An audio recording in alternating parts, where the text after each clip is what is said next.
بقالي كتير قوي ما لعبتش ومش لاقي لعبة تشدني. يا سلام لو الاقي لعبة ترجع لي الشغف من تاني وتكون كده ميكس من كل الالعاب اللي انا بحبها، يا هيبقى احلى زبادي خلاط او سحلب فواكه. ازيكم يا شباب، عاملين ايه؟ يا رب تكونوا بخير. النهارده جاي لكم بمراجعه من العيار التقيل شويه، مش بس علشان خاطر اللعبه كانت حلوه ولكن ما كناش متوقعينها. لعبتنا النهارده وهي لعبه ايكو اوف ان، وعلشان خاطر ندي اللعبه حقها محتاجين نخلي المراجعه بتاعتنا دي متقسمه لشويه عناصر. يلا بينا نبتدي ونشوف اول عنصر هنتكلم عنه النهارده، القصة علشان ما احرقلكش فيها كتير. بتدور في عالم فيه سحر وشعوذة. بطلة اللعبة اسمها رين اللي عندها سوبر باورز وابيليتيز ما بتحبش تستخدمه، ولكن مع احداث القصة الموضوع هيتصاعد وتحصل حاجات مش عايز اقولك عليها عشان ما احرقش اللعبة. نخش بقى على رقم 2 معانا، الجيم بلاي. فاكر بقى في اول الفيديو لما قلت لك انا عايز حاجه كده سحلب وفواكه ويكون ميكس كده جامد وجميل؟ اللعبه دي بجد طبقت ده كويس قوي.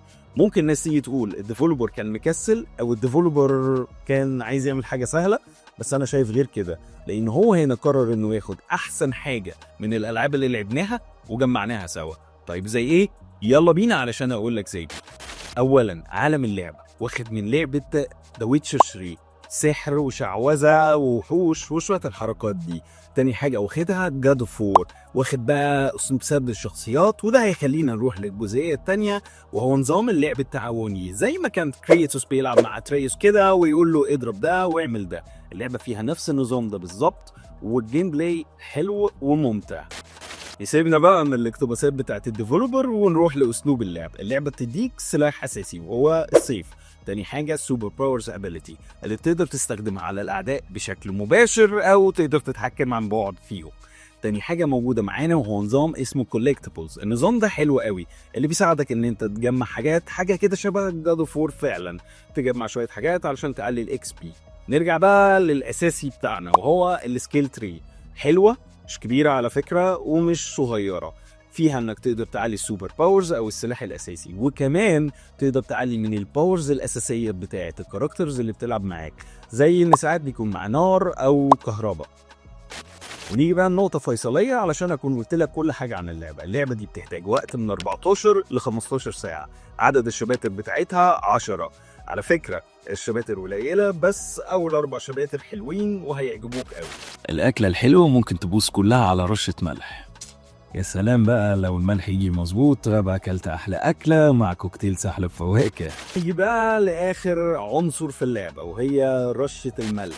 نيجي بقى للجرافيك. حلو جميل جدا، المطور بذل مجهود في انه يخلي الجرافيك ده جامد لدرجه انك كتير هتعمل بوز للعبه وانت بتلعب وتقعد تتفرج على شكل الشمس، او لو دخلت كهف بالليل يا سلام تلاقي حشرات طايره ومنوره بتخلي فعلا منظر الجرافيك رهيب جدا جدا. بس الحلو ما بيكملش. ليه بقى يا عم الجيمر الحلو ما بيكملش؟ على الرغم ان المطور بذل شغل عالي في الجرافيك زي ما قلت، الا ان هو عامل شويه اخطاء تقنيه بجد هتبوظ المتعه.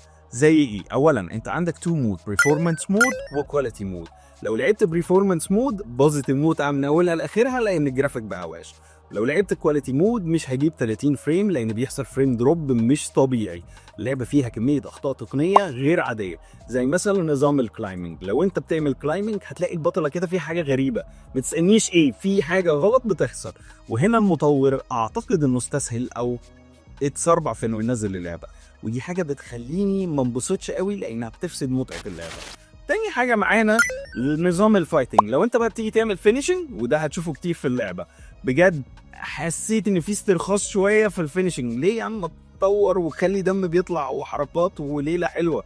ليه كده ماسكين في الموضوع؟ ودي مشكله. اعتقد انه اهتم بالجرافيك قوي وساب موضوع تقنيه، انا مش فاهم ليه. وهي دي رشه الملح اللي انا بتكلم عليها، لو كانوا رشوها بجد كانت اللعبه دي هتكون ممتعه جدا جدا جدا.